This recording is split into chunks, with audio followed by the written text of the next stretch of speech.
we're going out of this bay, which is Cala Characas. Oh, there's a rock over there, and I sailed on the Oppie yesterday and nearly capsized about 1,000 times. Yeah, it was quite windy yesterday, and today we're going to go around to Benares because there's a bit of a thunderstorm coming. There's a thunderstorm coming on Monday. We want to check out Benares, see if we can stay there for the northerlies, and if not, it gives us enough time to get round to San Antonio.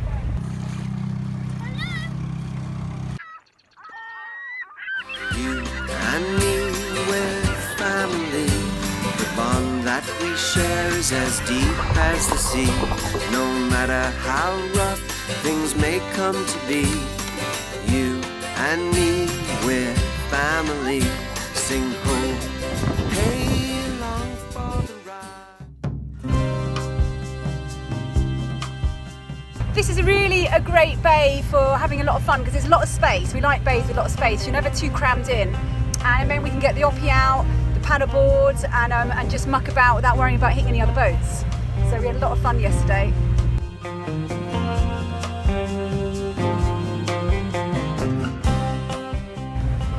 The only thing is we couldn't be on safety cover on normally when they're out on the Oppie we always have safety cover on the available on the dinghy, but we discovered an oil leak yesterday on the no, it was a fuel leak actually on the outboard, so it meant that we just didn't have that, but I was on the paddleboard giving safety cover like that.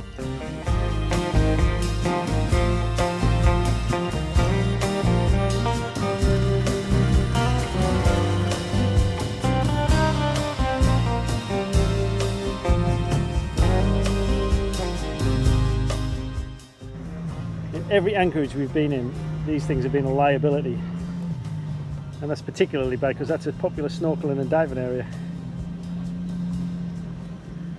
and they're using it as a racetrack. It's Friday and the outboard is gone, so there was a metallic sound coming from the engine yesterday, and when I checked the oil levels they were really low, so hope we haven't done any damage to the cylinders. But there's also been a leak of either fuel or oil. It's a bit worrying. It's only 3 years old, this engine, and it should be operating all right. I mean, I service it every winter, but obviously it gets quite a bit of use. I've taken it apart. I can't see anything obvious wrong with it, but the gaskets are looking a bit worn. There's a split in one of them, and some of the oil seals have kind of looking a bit perished. Gasket, there's a bit of a split in there, but it doesn't look too bad. There's an oil seal that's looking a bit ropey, but wouldn't explain why there's so much fuel come out. I think it kind of flooded and then came out through the overflow pipe, which is there. So anyway, I'm just going to put it all back together and then see what happens really. There was a bit of gunk in the bottom of the carburetor which I've cleared out. The housing for the air intake is gone as well. It's kind of it's split, and now I can't get the bolt out because the whole housing kind of turns around inside the plastic. I'm not even sure you can get a spare part for that, but that's not catastrophic. I'll just have to keep an eye on it and make sure it doesn't come away altogether. Friday night maintenance. I mean, in about 5 weeks' time we'll be on Miramar for a month to do some work, so that'll be a good time to service the outboard again. We'll change the oil and the gaskets if I can get hold of a gasket kit. It doesn't seem that easy to get hold of for these engines for some reason, even though they're probably the most common engines you see out here. Well, the metallic sound seems to have gone, thankfully, and the leak stopped, so hopefully that solved it. But it just goes to show you should really check it every time you go out, which I haven't been doing, and I've no idea how long that low oil's been in there for. So anyway, lesson learned.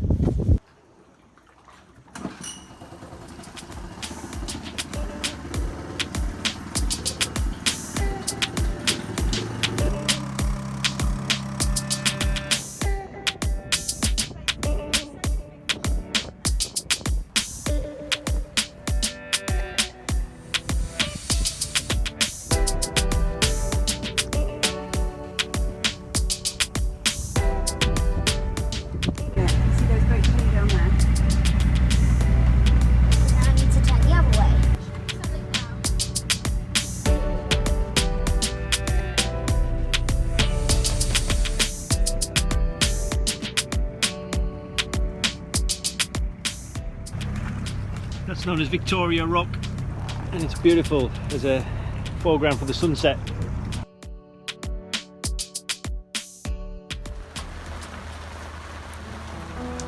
So we decided that we would go down to San Antonio because we knew that the shelter was better down there.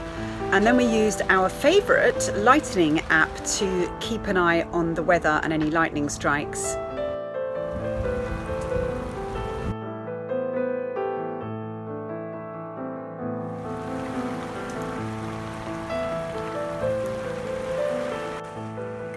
When it cleared a bit, we went to shore to reprovision the boat, and then we had a little bit of trouble trying to get back to the boat. We've got this swell coming in, as you can see, these big waves. Oh my God. And we just can't launch our dinghy in that. So we can't get our dinghy down there, and we can't safely get in it without either destroying the dinghy or putting us in this horrible danger. There's rolling waves coming in, so we've got to work out a solution. So I remember there's some kind of jetty around there, so we're going to go around and see if it's any good.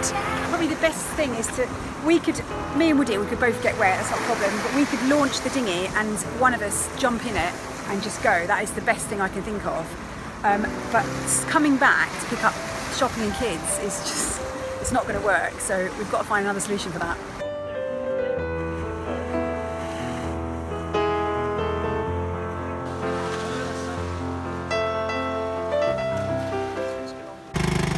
So we managed to get the dinghy in quickly, but obviously without the kids and without the shopping. But luckily we had some lifeguards who came round and gave us permission to go into the swimming zone and take the dinghy in, and we beached the dinghy on the beach and managed to get the kids and the shopping in and back out again. But I've got to say, everybody got soaking wet and poor Rowan actually fell in.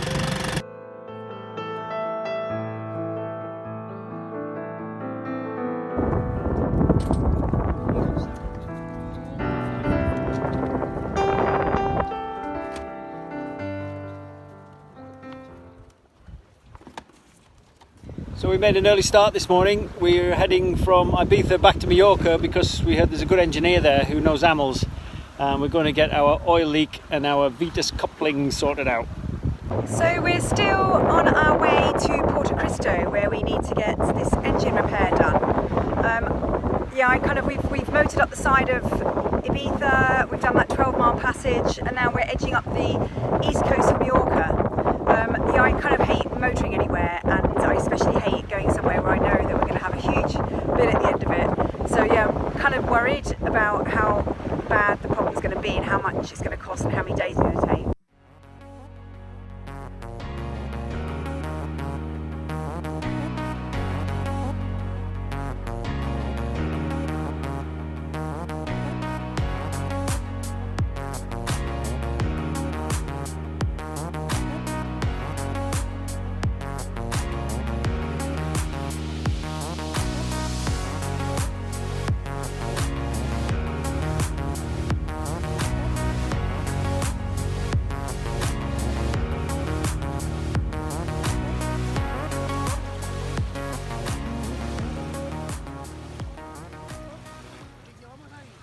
It could be the crankshaft seal inside.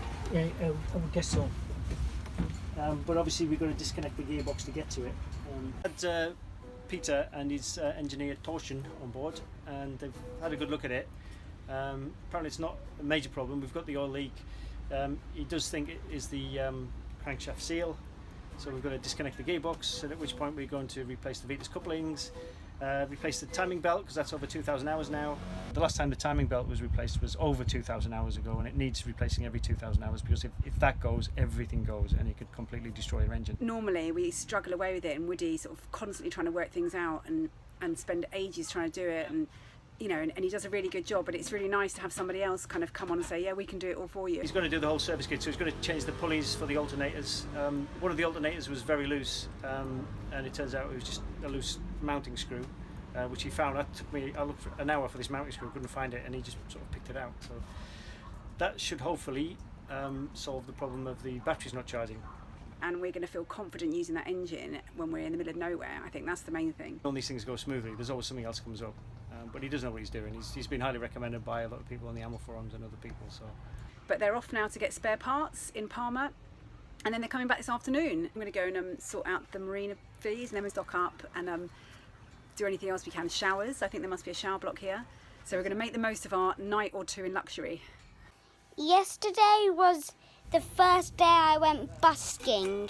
I think busking's good because outside you're earning money and you're playing music.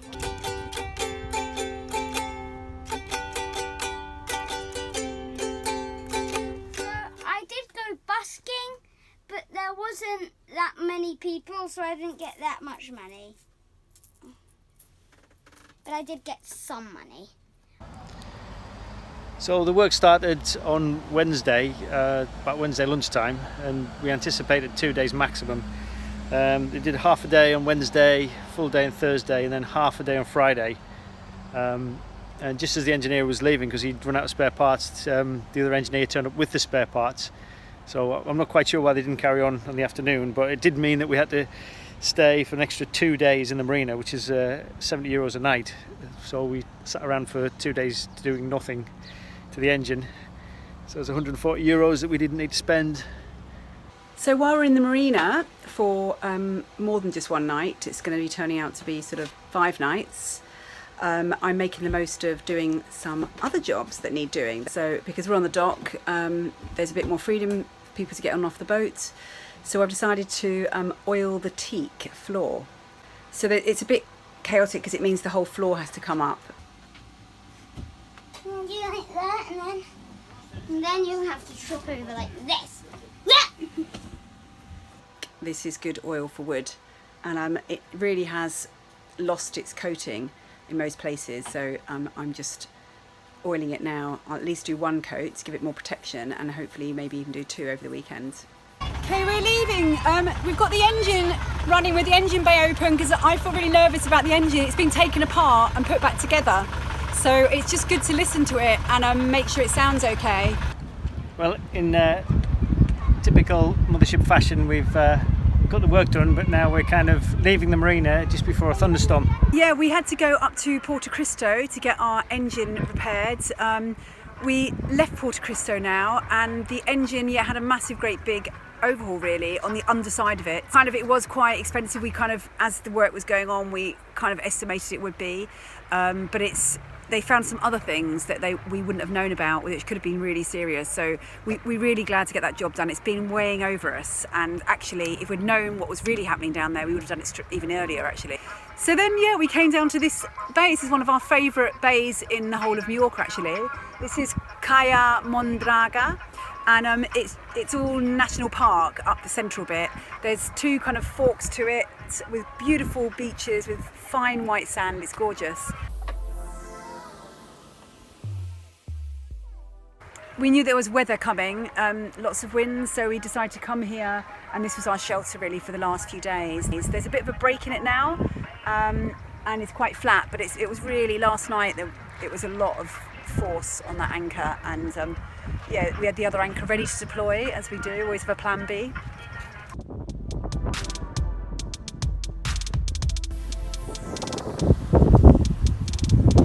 We have actually lost one of these before, so tend to take that in when it's windy, because it only goes on very loosely. That was our neighbour, the German guy down there. He was every now and then when I'd wave at him and see if everyone was okay. And then that other boat. So there's just 3 of us really, and now the day boats have started coming because it's quite calm. We're just going to explore some caves over there. I think we can get the dinghy in, and then we're going to go over there because there's looks like a net laid across the bay, so we're just going to go down and see what's below it.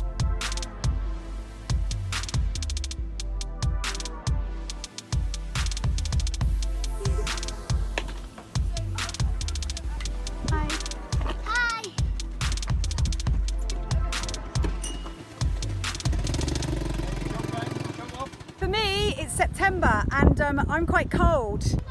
That's it for swimming just in my bikini now.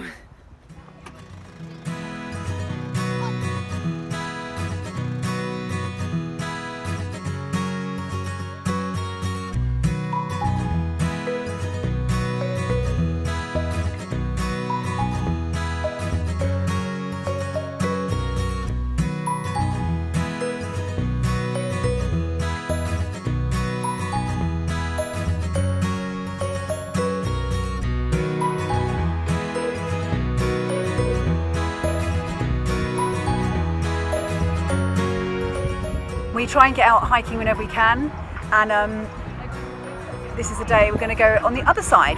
Yesterday we went inland a bit, and today we're going around the side of the bay and see how far we can get. This place used to be for the military, for boats to come in, and like a secret place. But when it was out of use, it used to be used as a place for pirates to smuggle goods in there.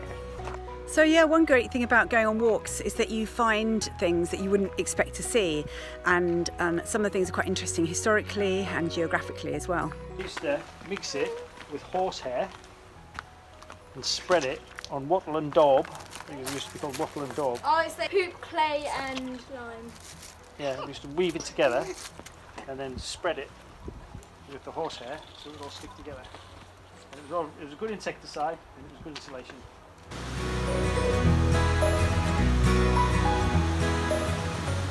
It's Sunday, and we are still in this bay, sheltering from all sorts of different types of winds from different directions and different speeds, and it's quite swelly in here, so it's not our absolute favourite bay today, and we stayed on the boat all day because it's kind of been too rough really to get the dinghy down, but mainly because we've been waiting to leave and try and get to Al Medamar, which is about 300 miles just over, and so it's a good 3 days sailing. We really want to get there by the 1st of October, and the main reason though is because the wind's going to switch. The wind looks like it's really switching strongly coming from the west, and that will be right on the nose and impossible.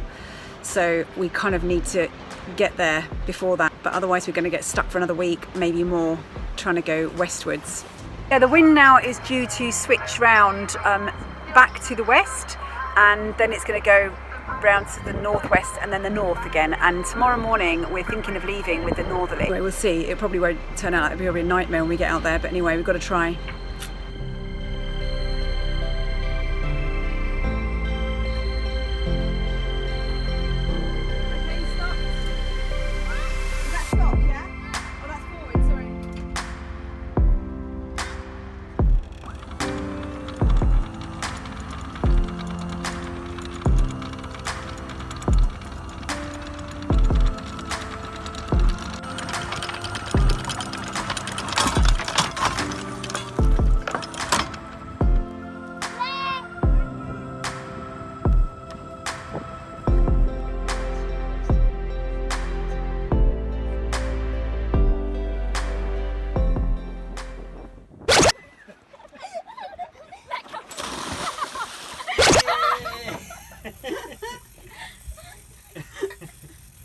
Thanks for watching, and especially thanks to our patrons who make these videos possible.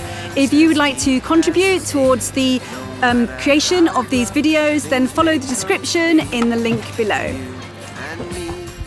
So we would really love to hear from you. If you want to leave comments, you can go to the Facebook page, Instagram, or even the Patreon page and leave comments there. And don't forget to subscribe. And if you want to do it, do it. Right.